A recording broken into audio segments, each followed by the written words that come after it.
Well, thanks for joining us on Unsolicited Book Reviews. Today I'm joined by fellow Minnesotan author Traci Lambrecht, probably better known to most fans as PJ Tracy.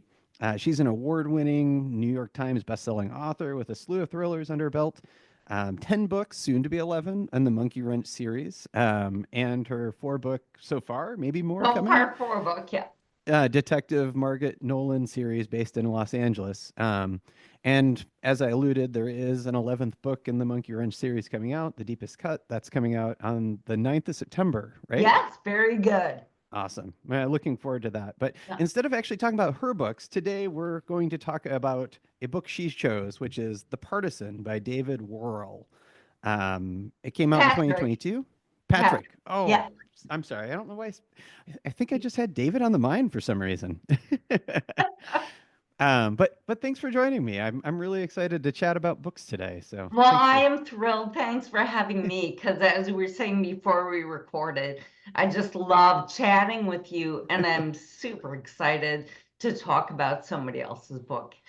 Yeah, and I'm excited too. I love one of my very favorite things about this is discovering new books. I Yes, mean, yeah, books come to you in all kinds of different ways. they certainly Some are do. literally sent to you. Some people recommend them. Sometimes Right. I'm just inspired and I buy one, and usually I forget where they kind of came from. But I'm kind of curious. Do you remember where the partisan came to you? Like I who do told you about actually. it? It was totally happenstance. I was at a book conference in Chicago, and every conference has a giant room stacked piles and piles of books that publishers donate to promote their authors. And of course, all these books are free to the attendees. And I was between panels, between speaking, and I thought, I'm going to go and load up my bag of books. And I confess, I am someone that actually literally will judge a book by its cover. I just, my eyes go to that bright, shiny object for what, every art affects us all, hits us all differently. And I saw this and I thought, wow, this looked very intriguing, right? I just loved it. And then, of course, I read the backstory, and it is a spy thriller, and it's about the Lithuanian resistance during World War II. And first of all, I'm a huge World War II buff.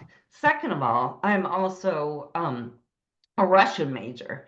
And because I was studying when we were still in the midst of the Cold War, Russian studies is basically the equivalent of Eastern European studies. So anything, the satellite nations, the Baltic states in particular, of great interest. And also, I, for all my studies and everything I've read on it, I didn't know anything about the Lithuanian resistance. Isn't that crazy? Yeah, I mean, I think of myself as being fairly well informed, you're and a professor, for God's I've sake. taken a number of classes about World War II, and Yeah, yet I knew painfully little about Lithuania, let alone the resistance in there. And yeah, so reading this book was this like incredible opportunity to go like, wait, what happened exactly? And so I like I don't know, I didn't do a deep dive, but like I learned that historians refer to them as the last pagan state to be conquered, which is kind of yes. interesting. Was Um, probably Russian historians. probably. So then they're Russian from 1795 until like World War One, and then they're free, and Yeah, then they kind of get taken over by Russia, and then Nazi Germany, and then yes, the Soviet Union, and then in 1990, just before the rest of the Soviet Union crumbles, Lithuania is apparently the first one to break away. yes, Um, yeah, it was. And I mean, they have this incredible checkered past. I mean, those poor people, and they're smack between East Estonia and Latvia. And I mean, they've always had troubles. I mean, they're so close to Russia. I mean, if you're next door neighbors, you will have trouble, because they've, always been colonizers. But I mean, just especially during that time period between, like, 1939, just pre-World War II, when they had the Molotov-Ribbentrop Pact, that actually kind of that let Russia essentially go ahead and start occupying these Baltic states, do whatever you want. So they were in there. And then by 1940, well, actually the pact was in August of 39. By 1940, the Soviet Union had essentially full on annexed all the Baltic states. And it was really horrible because everywhere, especially in Lithuania, um, they deported thousands to Siberia. There were so many mass executions, mass graves. And then, when when Germany invaded Russia or Soviet Union in 41, then they became occupiers. And actually, a large part of the citizenry believed that they may be their liberators. Well, they found out quickly. They began pogroms and just killing basically anyone. And then, in 44, then, Russia comes storming back. Germany's on the outs. And then there's Russia again. So I tell you, it was like a ping pong match. Yeah, very much so. And I would say well, I'll come back to this, but in the book, it kind of does. You kind of, I mean, you definitely get that sense of the tension between these two worlds and how they're really stuck in the middle, and even kind of the time jumps kind of give you that Yes. idea. And we haven't really talked about what the book's about yet, but other than the historical context, but a big component of that is chess, and chess Yes. is definitely that back and forth as well. So, I Right. guess. Yeah. I guess if I was to summarize it, like I was trying to think about, I should be better at selling books by now, right? Like you should be able to summarize these in a neat little blurb. Listen, my hardest job I ever do is write blurbs for my own books. I mean, how do you summarize like 80,000 words in like 4 sentences? It's just impossible. Well, if you could write it that succinctly, it wouldn't be, a 400 word, Right? a It would 400 be page book. incredible. So, but I was trying to think about it, and like I always start with characters, So in this case, there's, I guess, really three main characters. You have Yeah, Greta, you have Yulia, Michael. and Michael. Yeah, And Greta is kind of the oldest storyline. She and her yeah, friends are in Lithuania. They're the freedom fighters in 1941, I think is really where yeah, the story starts. yeah, And then in the 60s, we have Michael and Yulia, and they are um, romantically involved, and they are chess mates. yeah, But they have an interesting family dynamic where Michael's yeah. family is English and Yulia's family is Russian. And so you have that tension of who's kind of playing that there. And then there's a bunch of other interesting characters. There Um, really are.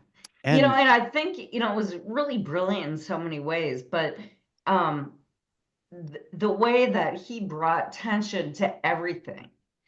I mean, just like every scene, whether it was just between relationships or, conflicts or actual downright murder and, fleeing for your life. Because there's so many ways to bring tension. I think it was very artful the way he did. I thought it was a very well crafted novel. and you've had the benefit of this is your second time through, I think you said, right? Yes, yeah, I reread it So before chat. the first time, and this is something I struggle with sometimes as a writer is, which hat am I wearing? Am I wearing the entertainment hat, Right. or am I wearing the hat that is essentially kind of deconstructing how the book works and, the mechanics and that kind of stuff? Were you able, I'm curious, like, I don't know, do you do that as well? Is that just me or?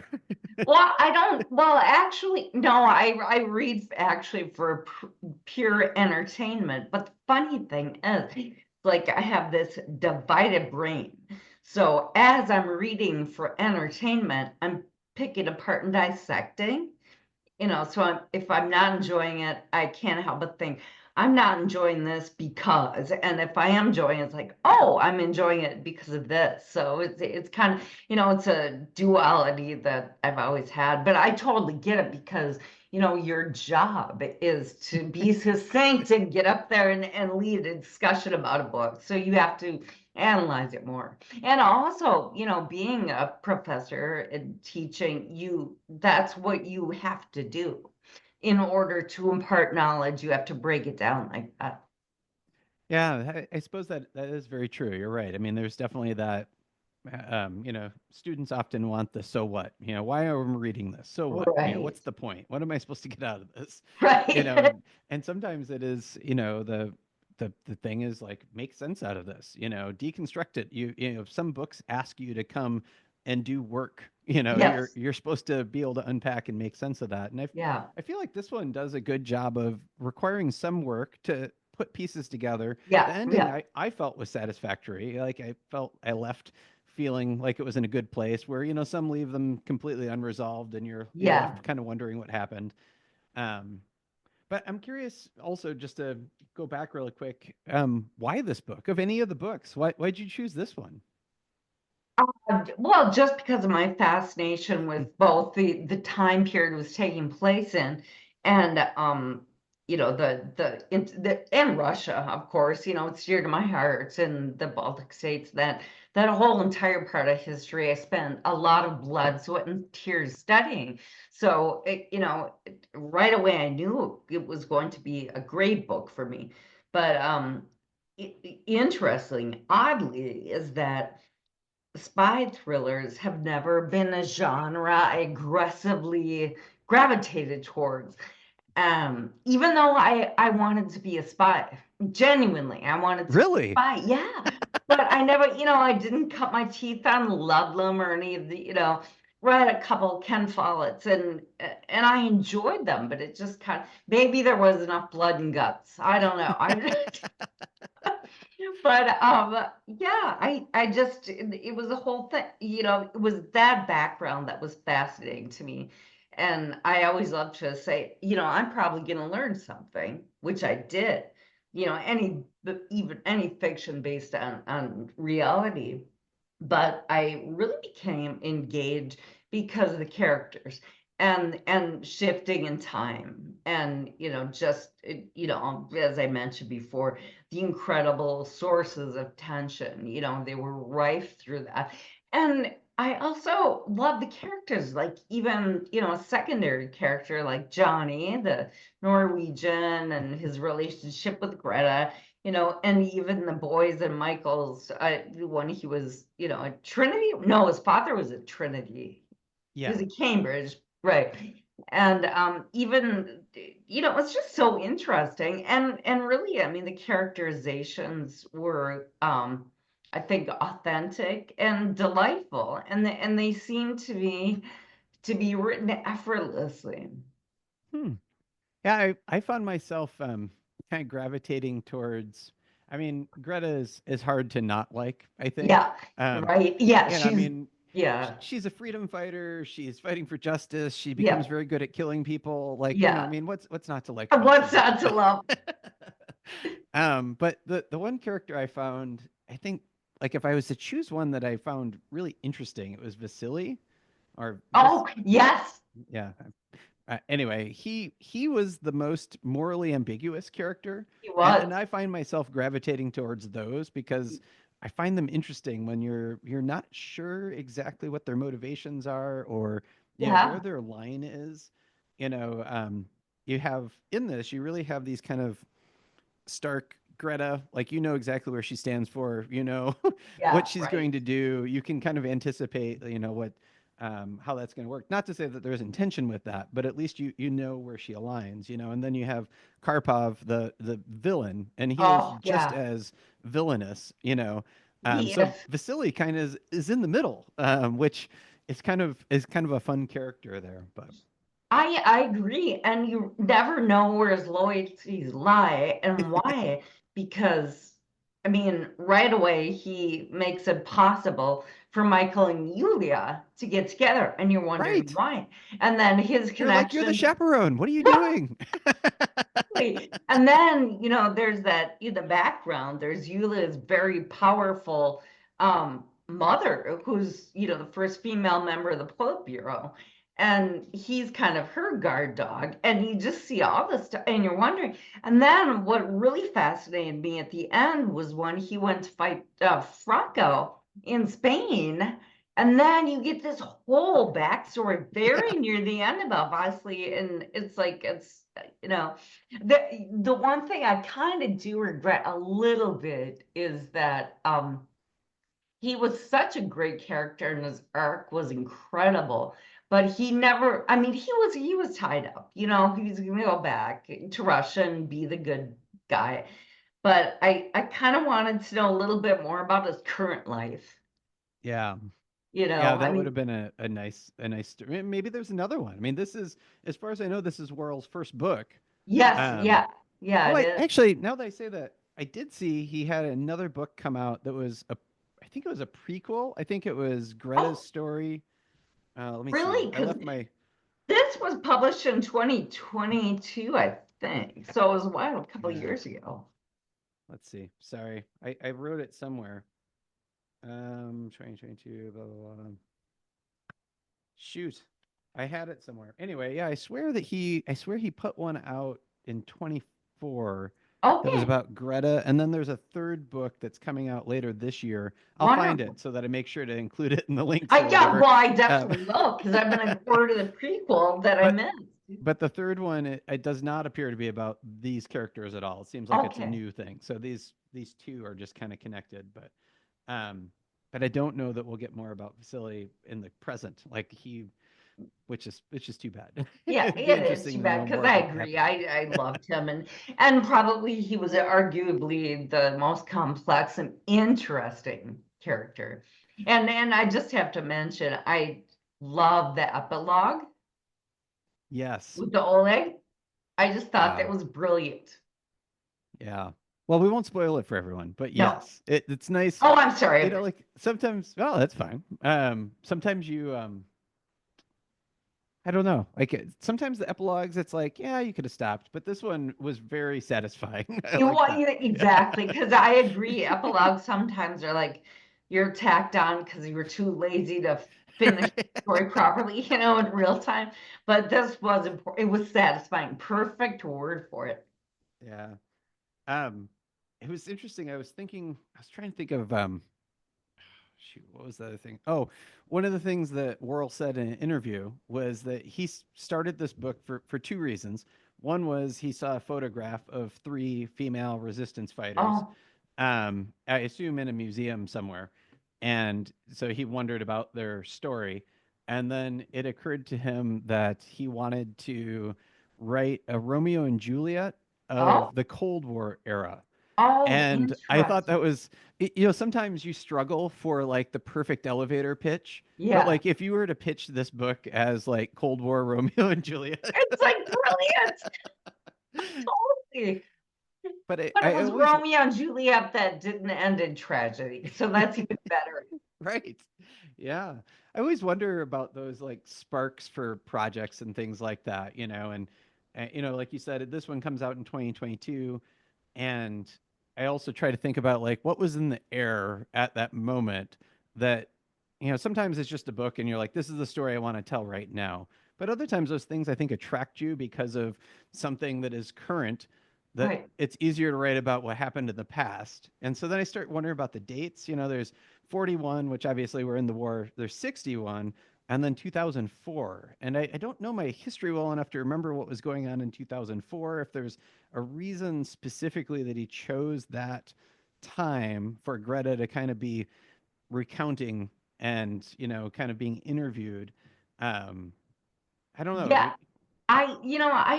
Yeah, there may be something, but interesting enough, and I know this having written two prolific series, is that sometimes it's as simple as the fact that the publisher loves a book, buys it, and your contract is two books, same characters.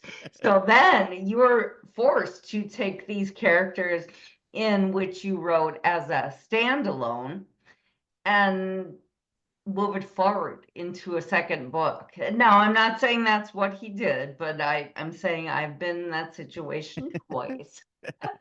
I could see that for sure. It's funny. I think about music a lot when I think about just books, because in part when I write I listen to music.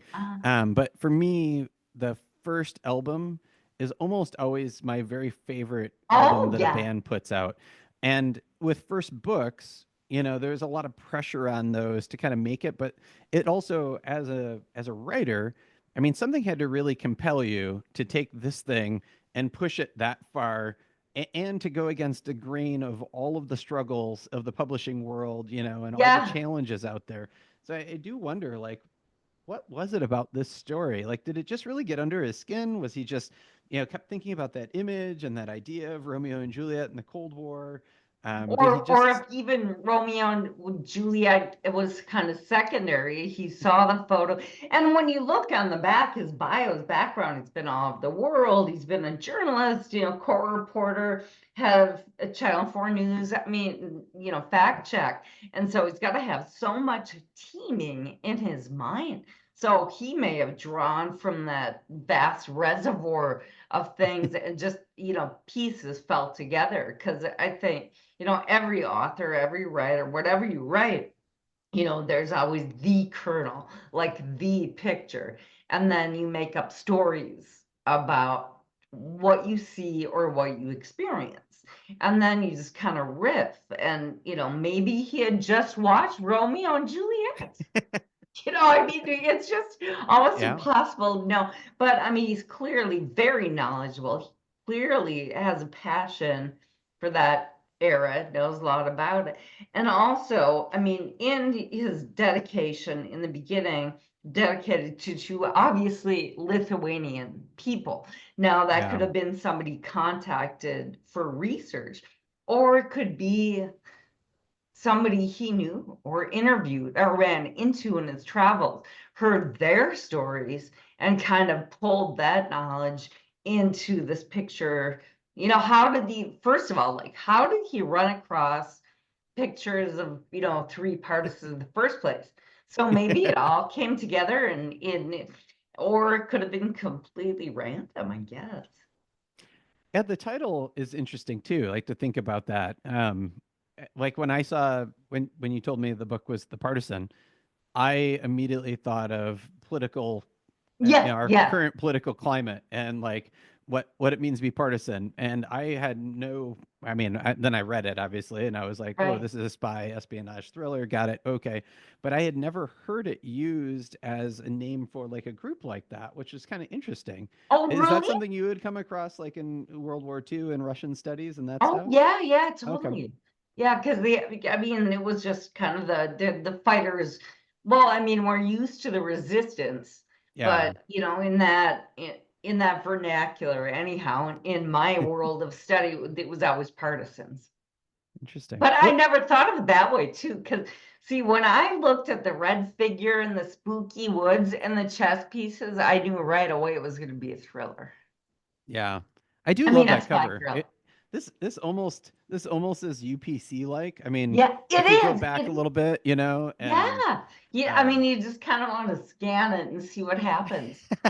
God, wouldn't that be great that if would be funny. somebody published a book and there was a hidden his code in there and no one knows about it. And one day someone says, "Oh, cool jacket. I'm gonna take a photo," and suddenly it brings you to another universe. See, this is where ideas come from. I love that idea. Yeah, there was, I mean, tangent, but the band Nine Inch Nails did a thing for Year Zero, and it was a very guerrilla marketing campaign thing where you'd see a thing and then you would go to a web page, and then on there you would click on a certain thing and it would take you to this piece, and then there would be this other thing, and like it wasn't advertised. It was really a stumble upon this kind of stuff. Really? And then, it launched the album essentially, which was about like government control and that kind of stuff. And it was, Oh, cool. but I love those kind of things. And I'm gonna have to figure out how to scan UPC codes and see if I can make that work. That'd be No, funny on that. seriously. Well, it isn't, everyone loves a puzzle, right? Everyone Yeah. loves to solve a puzzle. And because I always get asked this, why do you write mysteries? And it's like, I've always loved some puzzles. But the thing is, we are genetically engineered to solve puzzles. You go back to caveman days. It was like it kept you alive. You solved a puzzle and learned what mushrooms would kill you. Don't eat mammoth dung because that what I mean. It's just this Yeah. constant gathering of knowledge, and so I've often wondered about that, like those poor people who ate bad mushrooms, and Right. then people would be like, "Don't do that. That is Don't do bad." But then like somebody them. saw cocoa beans, and they were like, "You know what? If we dry those out, and then we crush them, and then we run hot water over them, but we strain this, like every step of making a cup of coffee is a bit ridiculous." And then if you think about chocolate, similarly so, like coffee beans don't result in what we think of as chocolate. So it's like somebody really had to be willing to experiment and try those things every step and, of the and, way. and generations. I mean, it seriously take, 1,000 years to go from, cocoa bean to like Swiss chocolate, right? I mean, it's just, it's this long evolution. I mean, it's like the evolution of humans, the evolution of food, the evolution of governments and governance and all that stuff. But I mean, you think you're up some, like, you were talking about cocoa, and I thought immediately about coca. I don't know why, but like you're in Peru in the highlands, up the Yeah. mountains, and you're like, gosh, I'm hungry, but I have no food. Oh, that's kind of a cute plant. I'm going to eat a leaf. And so then they chew on a leaf and they're like, wow, this is great. I can hike all day.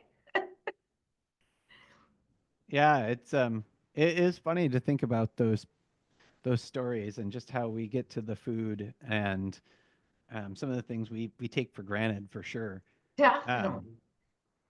I was wondering what you thought about books that have time jumps like this, because when I don't generally care about reviews, but I was Mhm. curious to see like what people had kind of said about the book.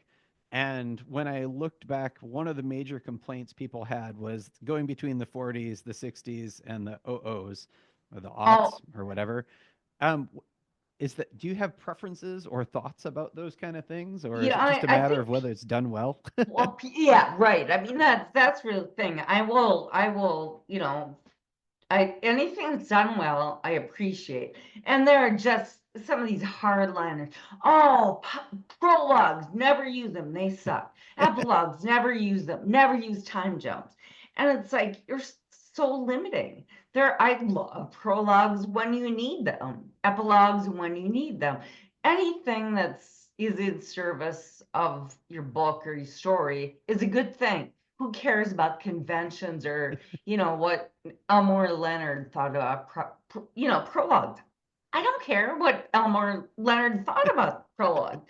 Um, I have read books where the time jumps are very annoying and did not serve the book. In this one in particular, maybe because I know so much about the subject matter and the people in that world. I mean, not in real, but I know. And No. so it made sense to me. And I thought that was a big part of the tension because, as they say in the screenplay world, and I applied to my books too, it's like at the end of page one, I always give the reader a reason to turn it. And for me, that time jump did that. He did it well. So yeah, I Yeah. don't, but no, I'm not hardline anything. Give me a good book and it's, whatever. Yeah, But what did you think about the jumps? I like them. Yeah, I like because the alternative in my mind is I often, I mean, this is just me being nerdy, I guess, and thinking way too much about stuff. But I'm like, okay, what would the book look like if it didn't have the time jumps? You'd have all of the 1940 content, and then you'd have all of the 60s like if it was arranged right. chronologically. And Yeah, then realistically, I could imagine, an editor saying, this isn't one book like this. This is three books. You've written a trilogy. Break exactly. it up. But then Yep. you end up with these very lean books that Lean. you Yes. you flesh out just for the sake of making them 300 pages. And I don't Right. want that. So I would rather have a compressed trilogy, which is Yes. what this kind of feels like to me as you get these three different parts, and they're interwoven in such Yeah. a nice way. Yeah. That I agree. I think he does a great job with that. So Yeah. That's so interesting too, like the compressed trilogy. And it really is. And I don't do that extent of time jumping. But well, actually I don't really ever do time jumping. but I'm working on something now that's kind of experimental. And Excellent. I don't have time jumps within the text, but I begin at a certain year. And then the second chapter is another year. And it's all pulling together some important stuff. And then I go to the present and never go back. But I'm feeling very insecure about it. It's scary to try something new, especially if it's something that's, off the beaten path and not what you typically do. So, Yeah, exactly. But I thought, I need it. After 15 books, I kind of need it. It's not crazy and it's still a thriller. So it's, but I don't know. We'll see. We'll see. But I did previously do a book with lots of time jumps because, as you said, there were so many stories and I had to coalesce. And there was no, if you covered it from the 80s all the way to the, 20s, it would be like 10 books or 3 books or whatever, but I oh, was not able to successfully do time jump. And I may go back, but after the conversation today, I'm going to have a new perspective on that book because, and after reading this too, because if it's well done, I think it's great. yeah, I love. It was funny. I went to the Minnesota Mystery Night on Monday, Oh, did and you? I went with one of my well, like really my graduate professor, mentor, thesis advisor, Bill Dyer. And one of the things he always impressed in classes was how every book or text is in conversation. It's in conversation with the books that came before and, are on the kind of on the same shelf, but also they're kind of, the influences are woven into them, and you can find those moments and extract them. And I think about that all the time, like just in terms of how books influence you, Yes. Yeah. like you said, like reading this and making me think about it again and the way this functioned, like I saw something that maybe I could try, and I think as a writer, one of the things that continues to drive me as much as telling new stories is new challenges, right? Like trying something Right. new on the page. Yes. Yeah. I've never done this before, so let me see what it's like. I know. Well, and you're so wonderful at that. And, you have this extraordinary ability to do research and present it in a really interesting and human way. And that, I mean, that's so Thank you. important when you're doing nonfiction and, go historical, relaying, a person like Clivette or, it's just, yeah, but it is, I mean, the writing is an odyssey and it never ends and it's always changing, and I mean it's concurrent with our own lives. We're always changing and evolving. And what you think of or do 10, 15, 30 years ago impacts what you do now, but it's not relevant any longer. Yeah. So, what else should we say about this book? I mean, I feel like there is a lot we could talk about. Is there something specific that you wanted to focus on, or I don't know. I mean, for me, it's always hard to talk about a book and not give a spoiler. So I always sure? like kind of pull back a little bit. But I did want to ask you about Michael's father because I thought he was a really captivating character, even though he didn't really show up much and he was kind of this shadowy figure and he's a super spy and head of British naval intelligence. And but I mean that the spy thing always interests me because I read about him, it's like that could have been me. But his relationship with Michael was so fraught and Yeah. so horrible. And the way that they came together, it was like almost, usurious um way to treat his son. But it was interesting because obviously, like all neglected children, they welcome any attention. Yeah, I agree. I thought that, and maybe I don't know. I find that relationship really interesting because you're right. It has to be like I guess I think about parents and kind of their roles, right? And in his case, his father, had these multiple roles. Like he's supposed to be a parent, but like Yeah. parenting, probably, what in the 60s would have been a little different than whatever the standards are now. But Right, then also like he clearly had this mission, this military background, and right. his job was, I felt like he was his job. Like that was his Yeah, identity. yes, And parenting was this thing that like happened, and then there was this opportunity. And if your choice is it for the welfare of my child or is it my mission, I think you maybe end up on the selfish side of things, of doing the thing that you believe in wholeheartedly. And that's right. a that was one of the things that really struck me about that relationship and that Yeah. character specifically. Is I would definitely have made a different decision, Hmm. but I think I can imagine why he made that decision. Yeah, and And just the time, like you said, and who he was. But yeah. there were actually a tenor moment that well, he did get him a drink. He bought him a beer.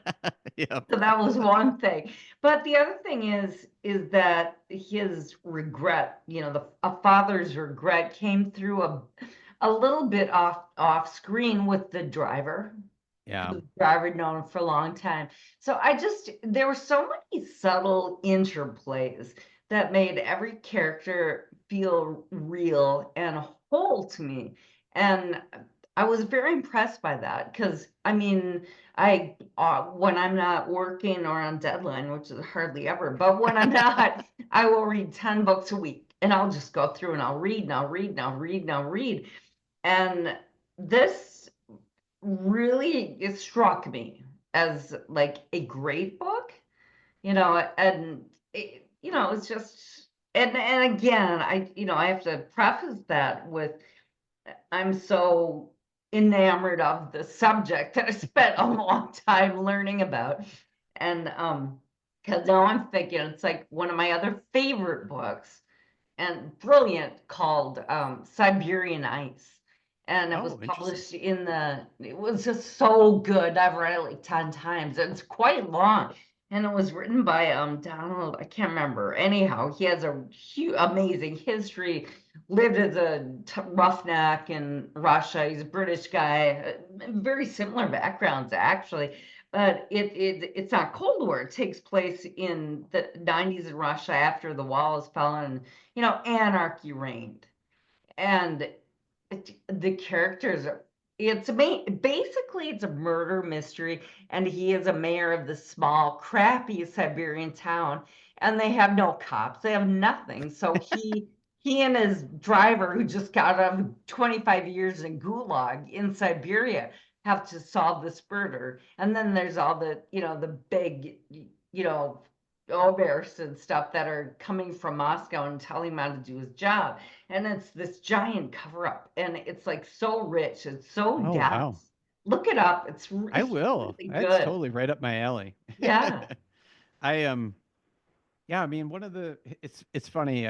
One of the you talked about the characters and just how rich this book is with characters, and I definitely agree. I love a book that feels immersive and like Yes. its own little world. Right. And this felt like that. Like this Yeah. was populated with lots of characters, which is it's weird. It's a turnoff to some readers. I don't It is. understand that. Yeah. I Like don't they're either. like, there's too many characters to keep track of. It's like, well, like think about your world. Like how many people live in your neighborhood? Right. And to make Yeah. it seem realistic, you need to have people. And if they're going to be in the story, they may as well have names other than guy in green coat or whatever. Right. Exactly. I mean, it's like if you want like two characters, you're in the wrong genre, right?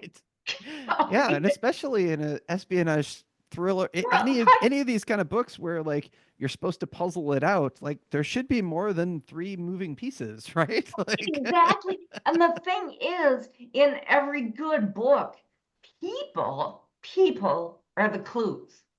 yes. Whether they find them, or, whether, some character's exploration of these secondary and tertiary beings in their life. I mean, it's just, again, back to the puzzle. I mean, honestly, people complain about that. And I think you alluded to this. It's like, think about every day. Think about, tell this person, okay, you sit down and name just 3 people who've ever influenced your life. Right. I mean, and basically that's what you do in a book. You're influencing lives. And Yeah. if you could only have like 2, 3 people, then you're gonna read it like a Harlequin romance. And I'm not ripping on Harlequin romances. It's just a very restrictive genre, and they're Yeah. simple and they're short. Yeah. For sure. Yeah. So I did look it up really quick. The other books are, and these came out in England only, so they're not American Oh, publications yet, okay. I'll write which this is probably down. part of it. So the Exile is the flashback one to Which 1951. one is? It's called The Exile, Okay. and that came out in 24 Okay. in England. And then Aristocracy Okay. comes out next year. Okay. So I was off on the date on that one, but Oh, I mean interesting. I assume on any of the platforms you can probably buy a British book. So Oh yeah, absolutely. I'm sure. I mean, I bought this one on Amazon. Well, I didn't buy this one. You bought yours. I yeah, got mine at a conference, but that's yeah. interesting. Well, and as someone who, like only came across this book because you told me about it, and who does have interest in World War II, but honestly had gotten to this point where I was kind of tired of reading about World War II Yeah, because so many books deal with it. I was yeah, so refreshed to see a different take on it that I hadn't heard before.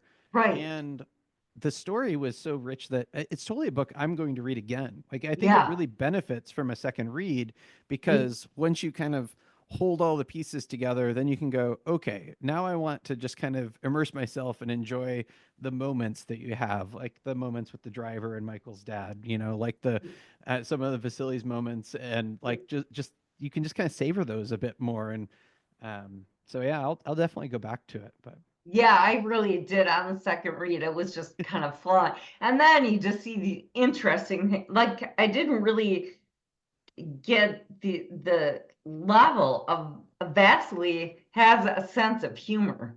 yes, And in the first reading, you're like, you're just, oh my God, what happens next?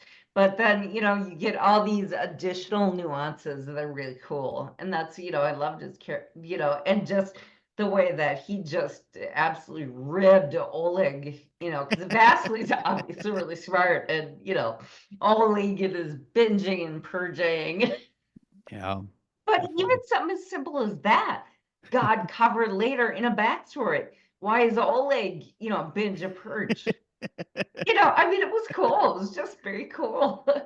Yeah, and as a reader, like when you see those things come together, it feels that there's a sense of satisfaction. You're like, that wasn't just a moment. Like it served a purpose, and Right? I got it. Exactly. Like everything's there for a reason. So I know. Well, it's actually a thrill because yeah, honestly, it doesn't happen that often. I read tons of books and I could read books I enjoyed, but there wasn't that thrill of just seriously tying things together because I mean, I have my books are incredibly complicated. And, I always, I look at it's a tapestry. And the first 200 pages are you've got a million threads and you start, you know, weaving the thread, and okay, you have the threads. And then on page 200, which I call hell, the seventh circle of hell is page 200. So finally, you have all your threads and you have to weave them together so that there's a pattern that makes sense. Really yeah. challenging.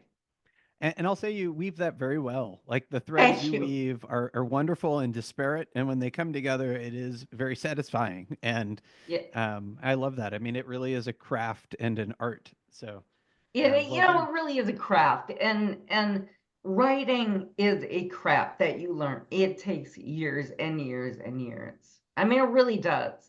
And you can tell, I mean, even going back to earlier works, it's like, oh yeah, and then just going through, it's like, you develop. And so it's fun. And they Yeah. end up where I'm at now, and you're thinking, it's like, should I do that time jump?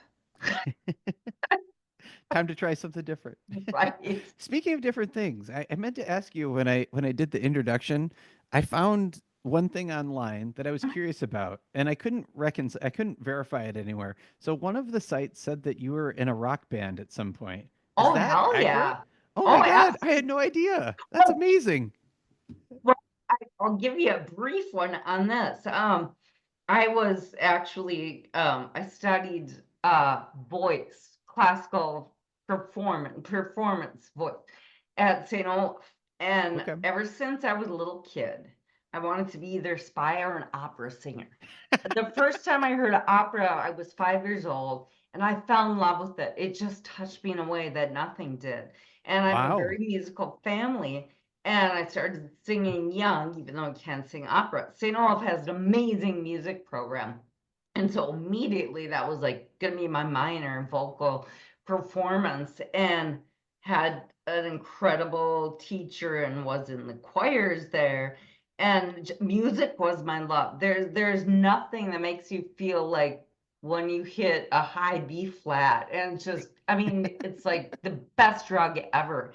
And I was very serious about it, and I had a very unique voice, and I was very well trained.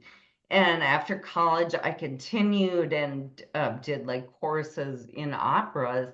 And then my voice teacher said, I can't train you anymore. You need a coach. And so Hmm. I was in coaching, and I was preparing to get ready for a regional audition for the Metropolitan Opera. Wow. They come to different, I knew I'd never get in, but you have to do, You got to audition. try it. And I was young. I mean, your voice doesn't really get full on to 35, and I was like 25. But and then and I was like, I can't do this anymore, because I had so many things going on. I mean, arts, my horses, I was equestrian, started showing when I was, 4 years old. And I love to travel. There was just so much. And when you're serious about singing opera, it's 7 days a week, hours a day. And I'm very disciplined, but that was too much. And I had also noodled around with lots of friends and bands during college. And I said, do you still need a singer? They're like, hell yeah.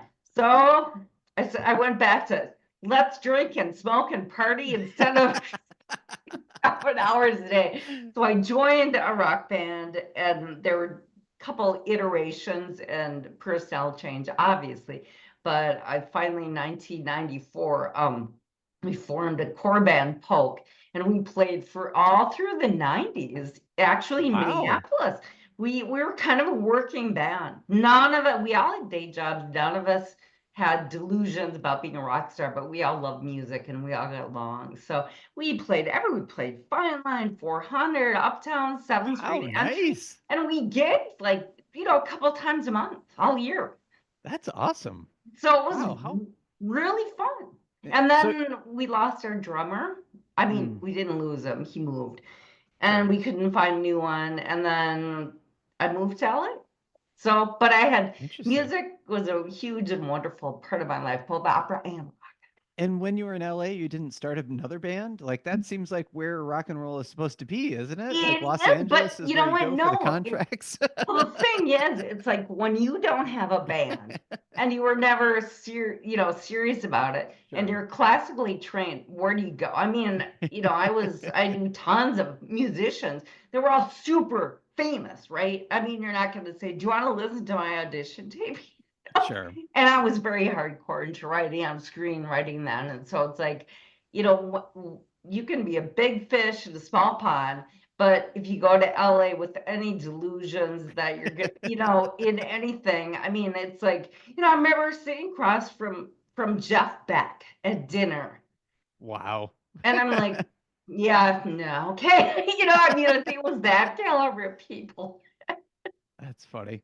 I remember I remember seeing an interview with a I can't remember who it was, but God, I should know. Anyway, it was a music journalist who had covered like all of the musicians, and they asked him, who is the best guitarist? That question that always comes up, and he said, hands down, Jeff Beck. And they asked him why, and they said, well, like first of all, he can play anything anybody else can play, but the thing that he has above anybody else is you give him a guitar out of the box and he sounds like Jeff Beck. Oh, Like he doesn't it, he doesn't need effects, he doesn't need any of that stuff. he has his Right. own sound, and I was just like, wow, that's incredible. But you know what? It really is true. And you kind of hear that with, guitar greats, like Eric Clapton's always mentioned, Yeah, Slash, Hendrix and so they on. have Yeah. their oov, I mean, and probably one of my favorite rock and roll quotes was, whatever year, Eric Clapton was voted Billboard or Rolling Stone, whatever, best guitarist in the world. And he was being interviewed by somebody, and it's like, so how does it feel to be the best guitarist in the world? And Eric Clapton said, I don't know. You'll have to ask Prince. So when you Oh think man. about all the amazing guitars and their different genres, Yeah. and so, it's like writing. You have an appreciation for, one style or another, and it's interesting. Yeah, definitely. Did you ever shred the guitar? Oh my gosh. So I had a friend, still have a friend, but he at one point his uncle restored guitars, like Oh, would go nice. and buy them from a pawn shop and then restore Oh, them. And so at one point Dave had several guitars, and he was downsizing, and so he sold me one of his guitars inexpensively. And I always thought, like, because I read these legends of musicians just having instruments around, like that just kind of comes to them, you know? And so I was like, I would get the guitar out every once in a while and I'd make noise on it. And it never really sounded like a whole lot. But then I thought, well, I need more pedals. So I got like a, a wah pedal, and like I got distortion. And like eventually it sounded like this weird droning sound that I kind of liked. And so I did experiment at different times, but never anything that put me on stage. In fact, one of my one of my books I wrote, the Life and Times of Scarborough Fair, was a it really is a what if book. So in 90, well, I guess when you were touring, gigging around Minneapolis, in 94, 95, I sublet a house in Ann Arbor, and all of the people who sublet with me showed up with instruments. oh, cool. There was a guitar, was a I had a saxophone, there was a trumpet, a trombone, and a drum set. But the problem was we joked for a moment about forming a ska band because the mid 90s were ska, ska became Yeah. popular. And so we thought that'd be kind of funny, but we realized like none of us really had a musical talent, and we needed the rent money. So we sold all of our instruments for rent So, money instead. So the book is basically like, what if we had formed that ska band? oh, And so it's my dream of oh, being, like, your dream was being a spy. My dream was to be in a rock band. And so that was an opportunity to kind of explore that story, like a what if. But well, I mean, it's great because that's why I have done like everything I've ever wanted to do. Because my whole life, it's like if I am intrigued and want to do it, I'm going to do it because I yeah, don't want to die with one single regret. You know? definitely. And like I think that's great to your writing as well, right? Like you absorb those experiences and you Yes. never know what is going to come back at some point in a Yeah. character, or it'll present itself for a moment or in an interview or who knows what, Right? No, it is. I mean, it's like, it's in a writer's DNA to be a sponge. Yeah. And you just absorb stuff and you store it, and then who knows, every some rando thing can bring it bubbling up. And Yeah. So we talked about The Partisan. What are you reading now? Is there something at the top of your list that you're working on in terms of yeah, reading? I reread The Partisan, and I just finished The Quiet Librarian by Alan Eskens. And I have nothing on my list right now, so it's driving me crazy. But I mean, I'm it's sure just, books will show up in the mail for you. yeah, hopefully. I'm praying. Maybe I have some. Actually, I do. I'm going out of town with a friend Wednesday, and she has a book for me. So, yeah. Awesome. So that's a good thing. Um, but actually, I go back and read classics or, literature, even obscure literature. And usually I do that in the summer. Most Hmm. people on beach reads. I read like crazy stuff in the summer. And I've always been meaning to go back and read the Russian books that I have did. I mean, you're in college, you don't really put enough into it, right? You just don't. You don't get it. And I figure at my age and my experience, I'm really gonna get this stuff. So I kind of do that every year. So this summer is Anna Karenina, Nice. which has often been called the best novel ever written. I don't know. We'll see. I'll give my verdict after the reread. But last summer was The Brother Karamazov, which I really did not care for in college. Really did not care for it. So I reread it. Really did not care for it. That's funny. I mean, it's funny, like books hit you in different ways and They sometimes at do. different times of life as well, right? Like different ages. But Yeah, it's funny that you had the same experience. like I guess maybe McCretin, I universally did not enjoy Dostoevsky. Well, that Dostoevsky. I love some of his other stuff, and he's done short stories. His essays are interesting, but I was like, oh, come on, are you kidding me? Because well, I guess reading it the first time, you kind of get the three brothers and who they are, and you know what happened. So Yeah. the second time around, it's just such woolly prolix. It's like so dense, and then you kind of know the gist and the philosophy and the spiritual overtones, and I finished it, but I did not like it. Yeah. My the professor friend I mentioned that went to the thing last night with me, Yeah. Bill Dyer, his very last class that he taught as a professor was Dickens and Dostoevsky, and Oh, wrote about them both as serial authors and contemporaries of one another, which is yeah. super interesting. So like at that point I was teaching, but I audited that class because I was just like I really hadn't read much Dickens, Mhm. other than like Great Expectations and um, what was the other one I had read? Copperfield, Yeah, maybe. David Tale Copperfield. of Those Two were the two I Cities. had read, right? And I had only ever read Notes from Underground, Dostoevsky. So I was Oh, like, all right, let's do it. And it was really interesting. I think I loved the class because I loved him. uh-huh.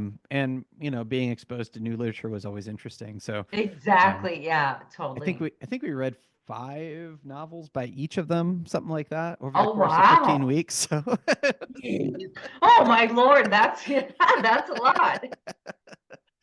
Well, Mr. Dyer sounds like a fascinating guy. he is, yeah. I think you'd like him. It was funny. I was thinking about him a couple of times, just in terms of like the kind of books that he likes and just talking about literature and stuff. The other thing I What was gonna does he mention, like? he, I mean, his bread and butter is Shakespeare, actually. Oh, okay. And if you were to ask him if he could have one thing to read the rest of his life, it would be Hamlet. Even though he has a great love for all of the other plays, like he Oh, always comes back to Hamlet with stuff. And um, I don't know, there's that tragic story, which I think fits into a lot of the murder mystery thriller kind well, of it's books as well. So, contemporary. It really is crazy. right. The other thing I was going to mention really quick, when you're talking about opera, is there is a YouTube channel you might enjoy called The Charismatic Voice.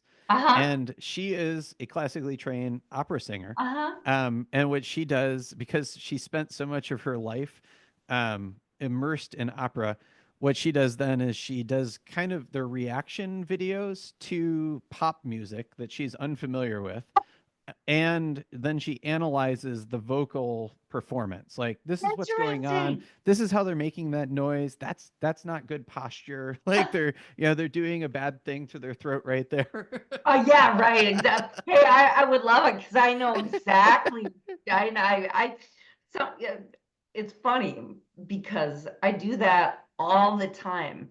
So it's probably like you when you read something and you have to, break it down, dissect it. Sure. So there's some things when like I'll turn on and I'll see a pop singer and famous singer and I'm like, oh God, and and it's like it's so bad and it's terrible and why are you doing this? And you're gonna ruin your voice.